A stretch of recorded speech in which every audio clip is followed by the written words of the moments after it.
We're in Turkmenistan, 2,000 miles and half a world away from Moscow, with Iran and Afghanistan just over the border. It's a place with its own distinct culture. For 1,000 years, the people here have followed the Prophet Muhammad. They're Muslims. But centuries earlier, what prophet followed them? The Turkmenistan desert is revealing the answer. Recently uncovered from its sands are the remains of ancient and immense buildings. This one was excavated in 1981. This one with its enormous fortress-like walls 2 years later.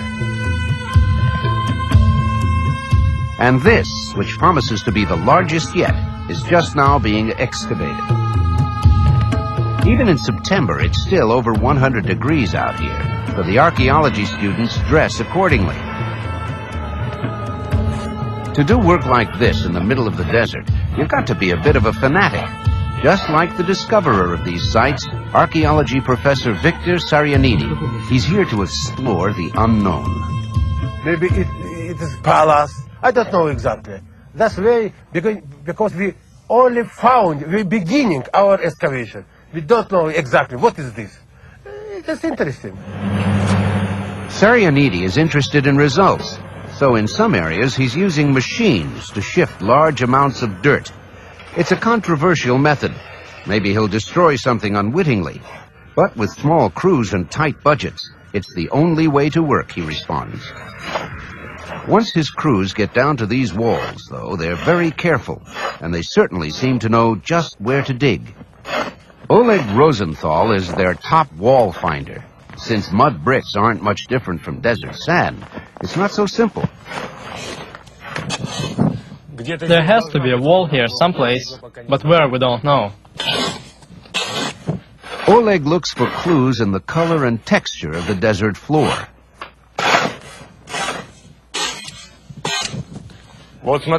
Here, look, an edge just appeared. It's easy to see it. One side is dark and the other side is much lighter. Well, maybe it's easy for him. In fact, he's so sure of his judgment that he starts digging out the sand inside the walls.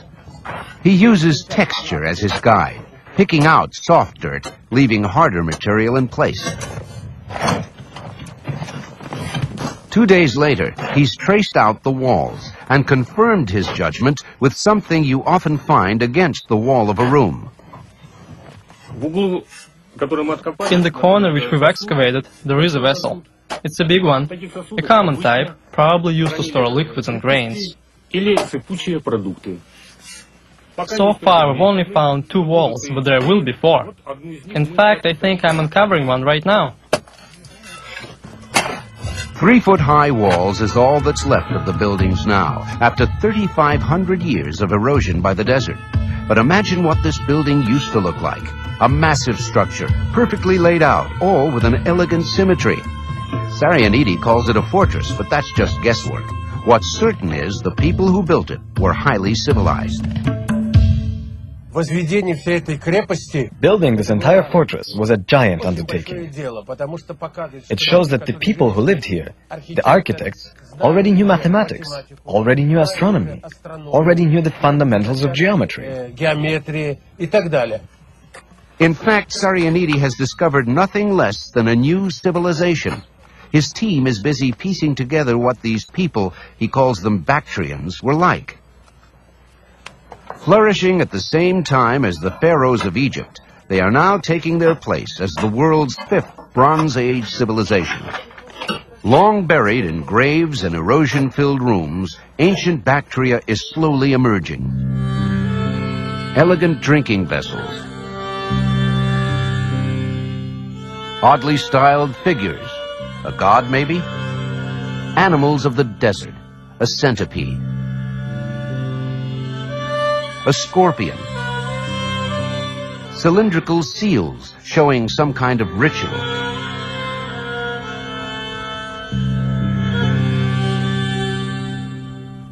and a distinctive kind of pot decorated with animal figures. This one was reconstructed from pieces unearthed in the second building Sarianidi excavated, which he believes was a temple.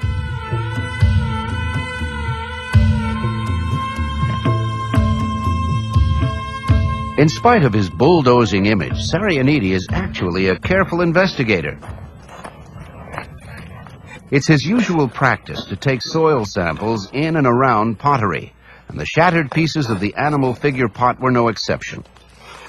The samples went for chemical analysis, and the results were startling. They contained unmistakable traces of two local plants, which apparently had been mashed by grinding stones, also found here at this site. During the excavation of the central part of the temple, we found these grinding stones. And as you can see, they're worn flat from constant use. On the stones, we found traces of ephedra and poppy. Poppy produces opium, and ephedra contains a powerful hallucinogen. Mix either of these plants with water, and you've got a drink which packs quite a punch. All that's left is to strain out the stalks, using a piece of goat skin and a 4,000-year-old filter cone, also found in the ruins.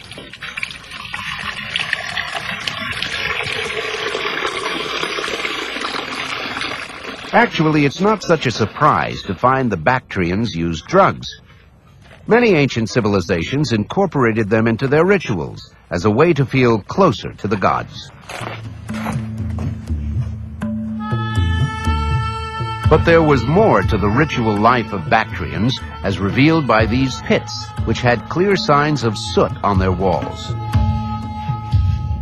Sarianidi is convinced these pits were used to illuminate altar platforms, now eroded, but once situated immediately behind the pits.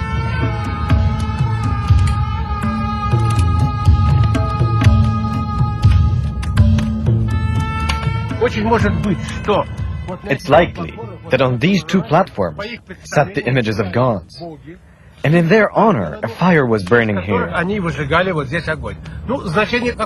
What does this mean? Of course, fire plays an important role in many religions of the world. But here we have the rituals of fire and ephedra drinking together. It's the first time known to science that these two rituals occurred simultaneously. For Sarianidi, it's a very exciting discovery, because fire and a drink from ephedra are both used by one of today's religions. They're followers of the prophet Zoroaster. Most are in India, but they're worldwide. The strange thing is, Zoroaster was born 1,000 years after the rivers feeding ancient Bactria dried up and the civilization crumbled. So Zoroastrians must have taken over the rituals of a pre-existing religion, one that had been Bactrian. Archaeologists, of course, have their own rituals which often show up worldwide. Complaining about archaeology is one of them.